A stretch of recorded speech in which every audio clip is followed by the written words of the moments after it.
Bonjour à tous, mon nom est Maria, nous sommes le 4 août 2014.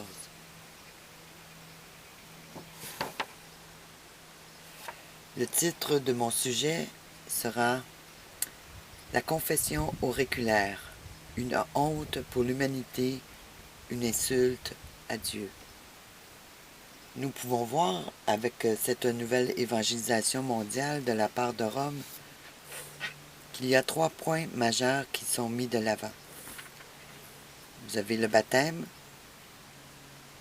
l'Eucharistie et la confession. Le pape, il y a quelques semaines,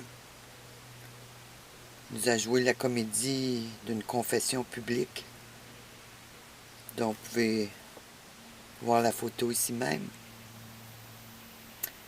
Mais était-ce une confession selon le cœur de Dieu? Mais je peux vous répondre tout de suite que non. Car premièrement, si ce pape voulait vraiment confesser ses péchés, et ils sont nombreux, sachant tout ce que cette caste jésuite a comme agenda pour l'humanité, eh bien, s'il était vraiment sincère, il serait allé se confesser vers le Messie lui-même, vers le seul qui peut effacer nos péchés. Mais cette pièce de théâtre qu'il nous a jouée avait pour but, non pas d'amener les âmes vers le Messie, vers le Seigneur et Sauveur, mais vers cette Église de Rome, en nous faisant croire à l'importance de la confession, afin d'être un bon chrétien en règle avec Dieu. Nous verrons à la lecture que je vais vous faire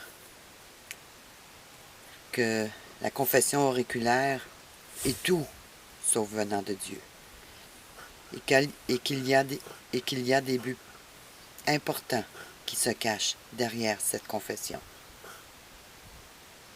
Mais il faut faire attention, car il n'y a pas que la confession auriculaire. Le sujet sera sur cela principalement.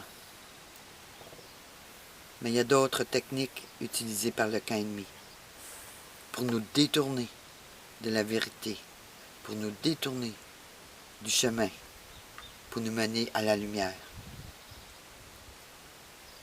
Quand on pense à tout le domaine de la psychologie, de la psychiatrie, qui est aussi sous le contrôle des jésuites, eh bien c'est une autre forme utilisée par le camp ennemi afin de tout savoir sur nous, en plus de nous amener vers une philosophie humaine, en plus de pouvoir combattre les chrétiens, les vrais chrétiens, ceux nés de nouveau, car ils vont nous emmener vers un autre évangile, l'évangile de perdition, un évangile humanisme, et qui n'a rien à voir avec ce que Dieu nous a donné afin d'avoir une vie en paix, une vie prospère, une vie saine et sainte, afin que vous sachiez vraiment ce qui se cache derrière la confession. Je vais vous lire dans un livre intitulé « 50 ans dans l'Église de Rome ». Ce livre fut écrit par le révérend Charles de Chéniky, qui a été élevé autour de tout ce mouvement catholique, autour de cette philosophie de l'Église de Rome qui régnait dans son village, mais dont le père et la mère prenaient le temps d'instruire leur enfant selon le cœur de Dieu, via les Écritures. Et ceci allait en nette contradiction avec la pensée de Rome. Pourquoi?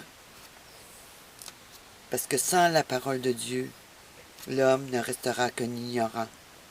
L'homme ne restera qu'un être soumis à des hommes qui se sont laissés pervertir. Et si nous allons au début de son livre, eh bien, un jour, le curé de la paroisse est arrivé, et puis il avait eu vent que cette famille lisait la parole de Dieu, lisait la Bible. Et il est arrivé en fin finaux, avec autorité, pour dire qu'il n'avait pas le droit de lire la Bible dans la maison.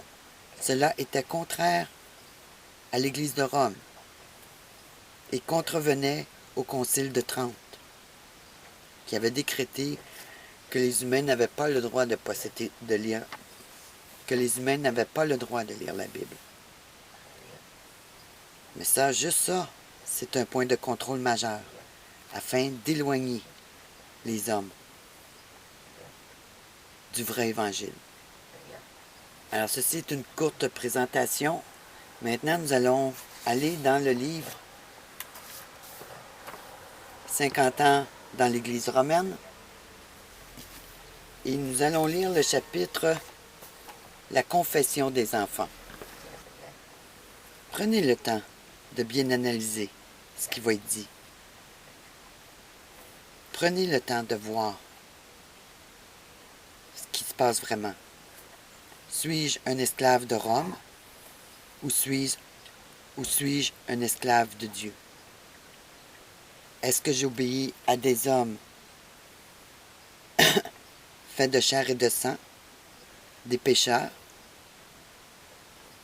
qui devraient chercher, eux aussi, à se tourner vers le Seigneur?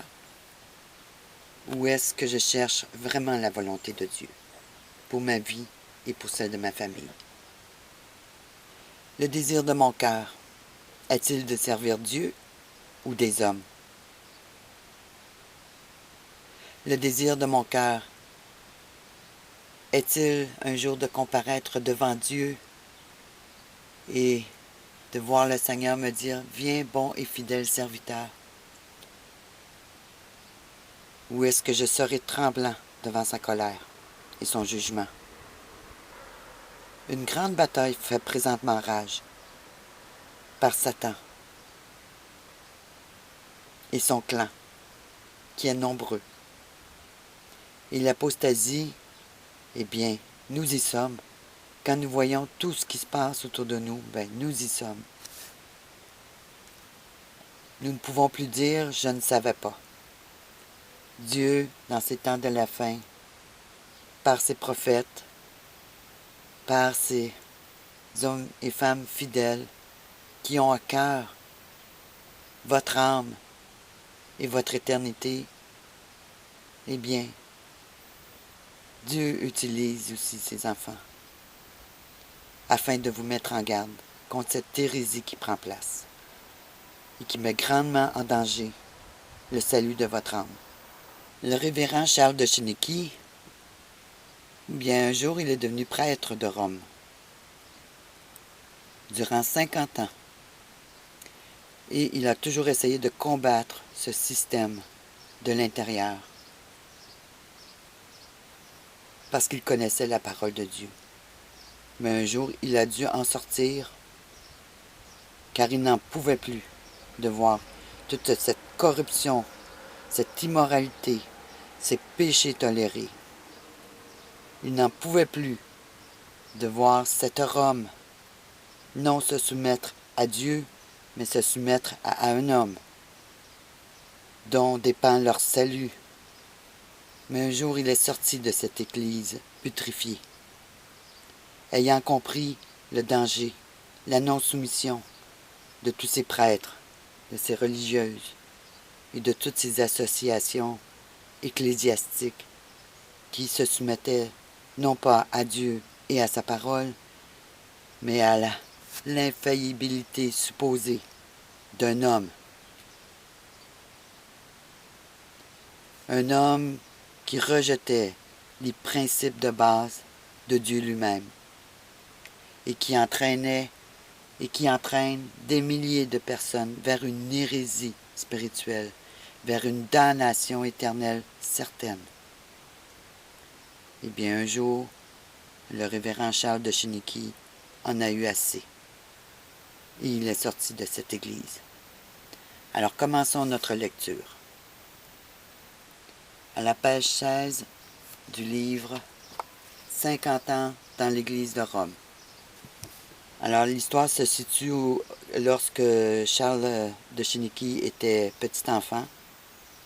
Comment il a vécu sa première confession. Et par la suite, vous apporterez d'autres places dans ce livre super intéressant sur le sujet de la confession.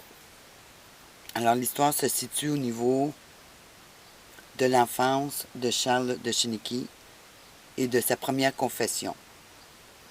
Et on verra un peu plus loin à la lecture de ces faits importants comment cela peut contaminer toute une communauté, tout un diocèse.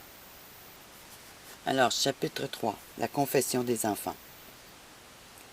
Aucune parole ne saurait faire comprendre à ceux qui n'en ont jamais fait l'expérience l'inquiétude, le trouble, la consternation qui s'empare du cœur d'un pauvre enfant catholique lorsqu'il entend annoncer du haut de la chaire par son prêtre d'un ton grave et solennel « Cette semaine, vous enverrez vos enfants à confesse. Faites-leur bien comprendre que cette action est une des plus importantes dans leur vie, qu'elle va décider pour plusieurs d'entre eux de leur bonheur ou de leur malheur éternel.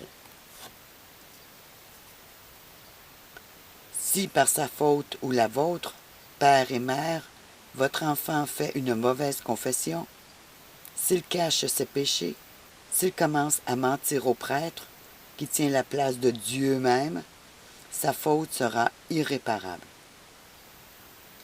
Le démon s'emparera de son cœur.